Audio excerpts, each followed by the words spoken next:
Right, I'm going to try and do an end-to-end tour of the layout. This is the Adwick Lane end of my layout. If you've seen previous videos, you know all about it. And anyway, we come along the platforms. This is all set up in the spare room at home, and of course we come through here. Of course we've got the Preserved Bus Depot, all the other bits and bobs there. We've got the local radio station there, and then we come out the tunnel. Now this is the fiddle yard here, down here. This is the fiddle yard. Basically, this is the line that goes. This one here goes to takes it through to Droxford.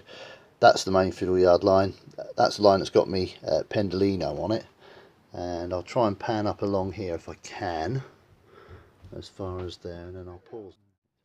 Right, we then come past this bit here. This goes into the storage sidings from my APT, my Voyager, my forcep unit, and a little double deck Lima HO unit that I bought. That basically sits behind my broadcast studio. And then here we've got this little odd corner. I thought I'd make a little sort of maintenance depot, sort of a preservation maintenance depot. It's a work in progress, really. They're basically Wordsworth kits that I've used for this. And basically what I've done is, when it comes at Droxford, between Droxford and Wickham, there's a place called Mistlingford, which was good sidings. So what I've done is I've turned it round the other way, because Mistlingford good sidings would come from here. The point was here, going in that way. So I've kind of turned it around just to sort of fit. And then we come in through this little hole in this back scene there. We come into Droxford, and we come along here into the cutting, and we're now into Droxford. Signal box, got the yard, and we then go up through here. This is just the end of the round loop, sort of head shunt.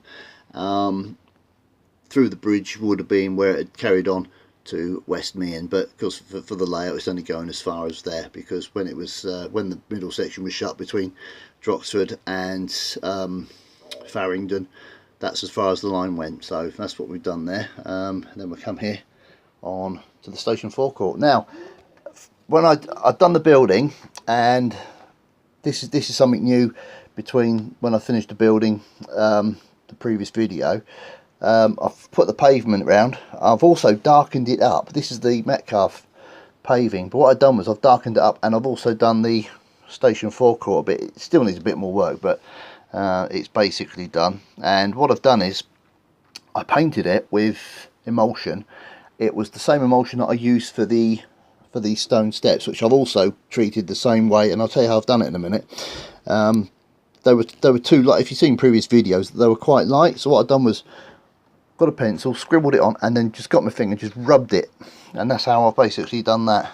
I've just put a rough covering on the road in a minute, but when you put the camera down to that level now, it's not looking too bad. But I've also done the same with the stones as well, so they're sort of like weathered, if you like, and it's kind of taken the colour down. I've just got a 2-card DMU parked in there at the minute, but that's just sat there. But that's basically layout from end to end. Trouble is, if I try running from end to end, I can't film the train running, because whichever controller I use, I'm at the wrong side of the layout to film the train starting off and then picking it up at the other end to sort of follow it around. But anyway, that's the sort of just a walk, if you like, along the line between the two stations and things.